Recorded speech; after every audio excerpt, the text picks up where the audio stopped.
Tsalim-ponina indray kosa taorian'ny fiara-miasa tamin'ny Lions Club Analamanga tamin'ny fanatanterahana ilay hetsika opération Smile Osa dia ny manokana n'ilay tovolahy kely antsoina hoe Jocelyn avy an'ny Belotsirbina indray izy ireo. Araka izany nahazo tombony manokana ity tovolahy kely ity.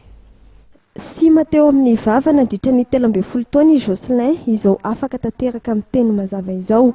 Zazalahy avy amin'ny fianakaviana marefo any ambanivohitra Belotsirbina no misy azy. Ny alahady 9 aprily teo izy no niatrika ny fandidiana atao anatin'ilay hetsika opération Smile OSSA no tanterahan'ny Lions Club Analamanga niaraka tamin'ny Fondation Telma teny amin'ny CHU Agera Beflo. Ny Fondation Telma moa no niantoka manontolo ny sarandalana ny saran'ny fipetrahan'ny sakafo ary ny fanafody nandritra ny fotoana ny akarany teto Antananarivo niatrika izany fandidiana izany.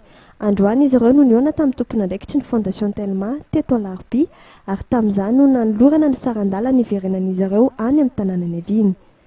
Faly tena faly ny nanavan'ny Telma nanako. Tsy zakany raha tsy misy ny Telma nanako.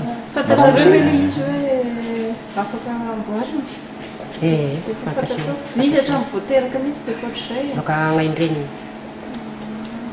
Notsahivon'ny tale général Telma Andriamatoa Patrick Pizal sy Ramatoa Isabelle Salabert tale mpanantanteraka eo anivon'ny Fondation Telma fa tamin'ny volana aogositra 2024 no nisy fionana teo amin'izy ireo sy Jocelyn mianakavy.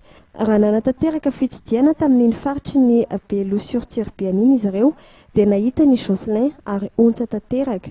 Teo ny nipoitra ny hevitra ny anamorana ny fisoratana anarany ity zazy ity amin'ny opération Smile OSSA sy ny fandraisana tanàna azy feno ataon'ny Fondation Telma mandritra ny fotoana ny janonany teto Antananarivo. Isan'ny mpiara-miombonantoka akaiky ny Fondation Telma moa nandritra ny hetsika opération Smile no tanterahana ny 3 hatramin'ny 10 aprily teo. Araiky amin'ny 50 tamin'ireo 370 tonga nanao fizahana no nahazo tombotsoa tamin'ny hetsika. Ny volana septambra izao moa ny fantatra fa mbola hisy ny indiana manaraka amin'ity hetsika ity.